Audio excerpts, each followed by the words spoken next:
This audio production was made in collaboration with Audible Anarchist.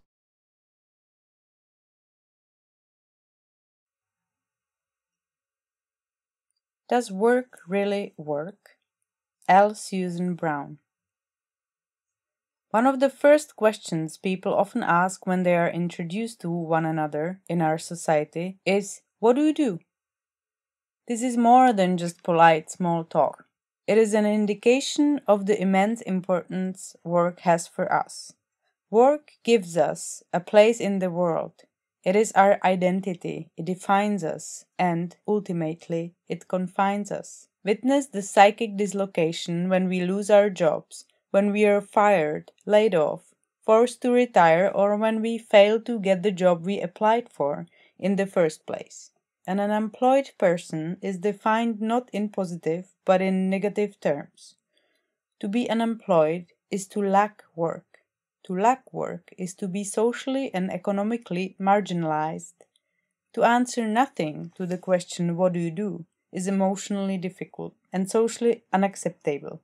Most unemployed people would rather answer such a question with vague replies like, "I am between contracts," or "I have a few resumes out and the prospects look promising," than admit outright that they do not work. For to not work in our society is to lack social significance. It is to be a nothing, because nothing is what you do. Those who do work, and they're becoming less numerous as our economies slowly disintegrate, are something. They're teachers, nurses, doctors, factory workers, mechanists, dental assistants, coaches, librarians, secretaries, bus drivers, and so on. They have identities defined by what they do. They are considered normal productive members of our society. Legally, their work is considered to be subject to an employment contract, which, if not explicitly laid out at the beginning of employment, is implicitly understood to be part of the relationship between employee and employer. The employment contract is based on the idea that it is possible for a fair exchange to occur between an employee who trades his skills and labor for wages supplied by the employer. Such an idea presupposes that a person's skills and labor are not inseparable from them, but are rather separate attributes that can be treated like property to be bought and sold. The employment contract assumes that a mechanist or an exotic dancer, for instance, have the capacity to separate out from themselves the particular elements that are required by the employer and are then able to enter into an agreement with the employer to exchange only those attributes for money. The machinist is able to sell technical skills, while the exotic dancer is able to sell sexual appeal, and according to the employment contract, they both do so without selling themselves as people. Political scientists and economists refer to such attributes as property in the person and speak about a person's ability to contract out labor power in the form of property in the person. In our society, then, work is defined as the act by which an employee contracts out her or his labor power as property in the person to an employer for fair monetary compensation. This way of describing work, of understanding it as a fair exchange between two equals, hides the real relationship between employer and employee, that of domination and subordination. For if the truth behind the employment contract were widely known, workers in our society would refuse to work, because they would see that it is impossible for human individuals to truly separate out labor power from themselves. Property in the person doesn't really exist as something that an individual can simply sell as a separate thing. Mechanists cannot just detach from themselves the specific skills needed by an employer. Those skills are part of an organic whole that cannot be disengaged from the entire person. Similarly, sex appeal is an intrinsic part of exotic dancers, and it is incomprehensible how such a constitutive, intangible characteristic could be served from the dancers themselves. A dancer has to be totally present in order to dance, just like a machinist must be totally present in order to work. Neither can just send their discrete skills to do the work for them, whether machinist, dancer, teacher, secretary, or pharmacist. It is not only one's skills that are being sold to an employer, it is also one's very being. When employees contract out their labor power as property in the person to employers, what is really happening is that employees are selling their own self-determination, their own wills, their own freedom. In short, they are during their hours of employment slaves. What is a slave? A slave is commonly regarded as a person who is the legal property of another and is bound to absolute obedience. The legal lie that is created when we speak of a worker's capacity to sell property in the person without alienating her or his will allows us to maintain the false distinction between a worker and a slave. A worker must work according to the will of another. A worker must obey the boss or ultimately lose the job. The control of employer has over the employee at work is absolute. There is in the end no negotiation. You do it the boss's way or you hit the highway. It is ludicrous to believe that it is possible to separate out and sell property in the person while maintaining human integrity. To sell one's labor power on the market is to enter into a relationship of subordination with one's employer. It is to become a slave to the employer-master. The only major differences between a slave and a worker is that a worker is only a slave at work, while a slave is a slave 24 hours a day. And slaves know that they are slaves, while most workers do not think of themselves in such terms. Carol Pateman points out the implications of the employment contract in her book The Sexual Contract. Capacities or labor power cannot be used without the worker using his will, his understanding, and experience to put them into effect. The use of labor power requires the presence of its owner, and it remains as mere potential until he acts in the manner necessary to put it into use, or agrees, or is compelled so to act. That is, the worker must labor. To contract for the use of labor power is a waste of resources unless it can be used in the way in which the new owner requires. The fiction, labor power, cannot be used. What is required is that the worker labors as demanded.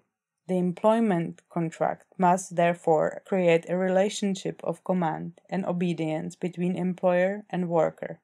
In short, the contract in which the worker allegedly sells his labor power is a contract in which, since he cannot be separated from his capacities, he sells command over the use of his body and himself. To obtain the right to the use of another is to be a civil master.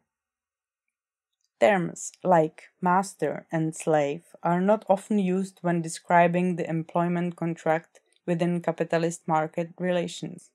However, this does not mean that such terms don't apply. By avoiding such terms and instead insisting that the employment contract is fair, equitable, and based on the worker's freedom to sell his or her labor power, the system itself appears fair, equitable, and free. One problem with misidentifying the true nature of the employee-employer relationship is that workers experience work as slavery at the same time that they buy into it ideologically. No matter what kind of job a worker does, whether manual or mental, well paid or poorly paid, the nature of the employment contract is that the worker must, in the end, obey the employer. The employer is always right. The worker is told how to work, where to work, when to work, and what to work on. This applies to university professors and machinists, to lawyers and carpet cleaners. When you are an employee, you lose your right to self-determination. This loss of freedom is felt keenly which is why many workers dream of starting their own businesses, being their own bosses, being self-employed. Most will never realize their dreams, however, and instead are condemned to sell their souls for money. The dream doesn't disappear, however, and the uneasiness, unhappiness, and meaninglessness of their jobs gnaws away at them even as they defend the system under which they exploitedly toil. It doesn't have to be this way. There is nothing sacred about the employment contract that protects it from being challenged, that entrenches it eternally as a form of economic organization. We can understand our own unhappiness as workers, not as a psychological problem that demands Prozac, but rather as a human response to domination. We can envision a better way of working, and we can do so now, today, in our own lives. By doing so, we can chisel away at the wage slavery system. We can undermine it and replace it with freer ways of working. What would a better way of work look like? It would more resemble what we call play than work. That is not to say that it would be easy, as play can be difficult and challenging, like we often see in the sports we do for fun. It would be self-directed, self-desired, and freely chosen. This means that it would have to be disentangled from the wage system, for as soon as one is paid, one becomes subservient to whoever is doing the paying. As Alexander Berkman noted, labor and its products must be exchanged without price, without profit, freely, according to necessity. Work would be done because it was desired, not because it was forced. Sound impossible? Not at all. This kind of work is done now, already, by most of us on a daily basis. It is the sort of activity we choose to do after our 8 or 10 hours of slaving for someone else in the paid workplace. It is experienced every time we do something worthwhile for no pay, every time we change a diaper, umpire a kid's baseball game, run a race, give blood, volunteer to sit on a committee, counsel a friend, write a newsletter, bake a meal, or do a favor.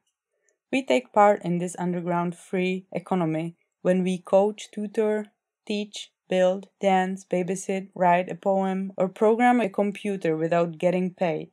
We must endeavor to enlarge these areas of free work to encompass more and more of our time, while simultaneously trying to change the structures of domination in the paid workplace as much as we possibly can. Barter, while superficially appearing as a challenge to the wage system, is still bound by the same relationships of domination.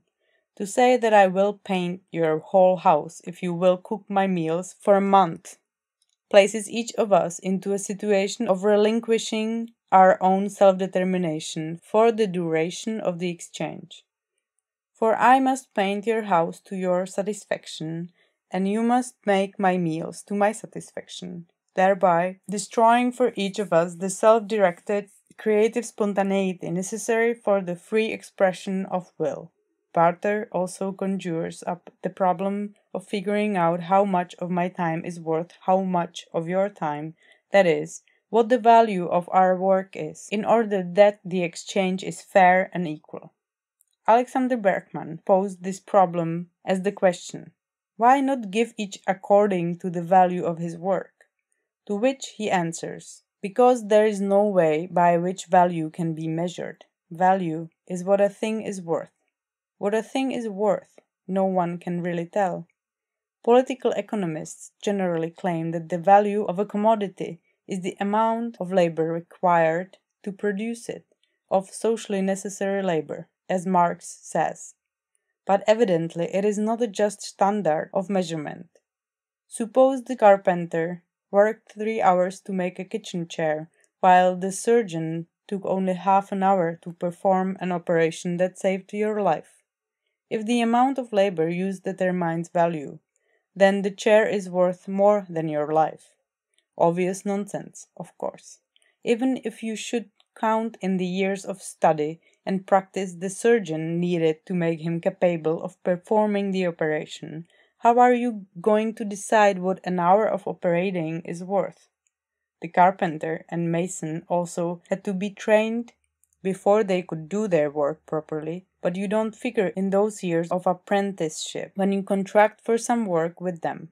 Besides, there is also to be considered the particular ability and aptitude that every worker, writer, artist, or physician must exercise in his labors. What is a purely individual, personal factor? How are you going to estimate its value? That is why value cannot be determined. The same thing may be worth to a lot one person, while it is worth nothing or very little to another. It may be worth much of little even to the same person at different times. A diamond, a painting, a book may be worth a great deal to one man and very little to another. A loaf of bread will be worth a great deal to you when you are hungry, and much less when you are not. Therefore, the real value of a thing cannot be ascertained if it is an unknown quantity. In a barter system, for an exchange to be fair, the value of the exchanged goods and services must be equal. However, value is unknowable, therefore barter falls apart on practical grounds. Increasing the amount of free work in our lives requires that we be conscious of the corrupting effects of money and barter. Thus, babysit your friends' children not for money, but because you want to do so. Teach someone how to speak a second language, or edit someone's essay, or coach a running team for the simple pleasure of taking part in the activity itself. Celebrate giving and helping as play, without expecting anything in return. Do these things because you want to, not because you have to. This is not to say that we should do away with obligations, but only that such obligations should be self-assumed. We must take on free work in a responsible manner, or else our dream of a better world will degenerate into chaos. Robert Graham outlines the characteristics of self-assumed obligations. Self-assumed obligations are not binding in the same sense that laws or commands are. A law or command is binding in the sense that failure to comply with it will normally attract the application of some sort of coercive sanction by authority promulgating the law or making the command. The binding character of law is not internal to the concept of law itself, but dependent on external factors such as legitimacy of the authority implementing and enforcing it.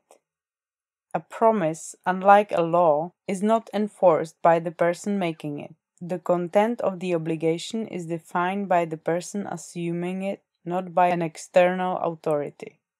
To promise, then, is to oblige oneself to see through an activity, but the fulfillment of the obligation is up to the person who made the promise in the first place, and non-fulfillment carries no external sanctions besides, perhaps, disappointment and the risk that others will avoid interacting with someone who habitually breaks her or his promises. Free work, therefore, is a combination of voluntary play and self-assumed obligations, of doing what you desire to do, and cooperating with others. It is forsaking the almighty dollar for the sheer enjoyment of creation and recreation. Bob Black lyrically calls for the abolition of work, which doesn't mean that we have to stop doing things. It does mean creating a new way of life based on play. By play, I mean also festivity, creativity, conviviality, commensuality, and maybe even art. There is more to play than child's play, as worthy as that as. I call for a collective adventure in generalized joy and freely interdependent exuberance. We must increase the amount of free work in our lives by doing what we want, alone and with others, whether high art or mundane maintenance.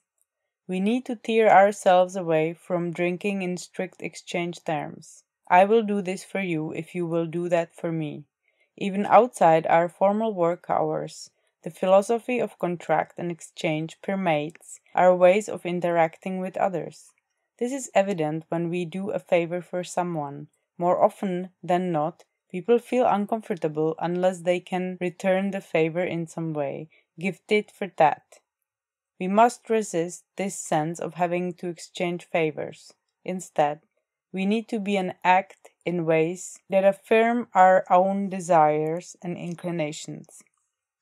This does not mean being lazy or slothful, although at times we may need to be so, but rather calls for self-discipline.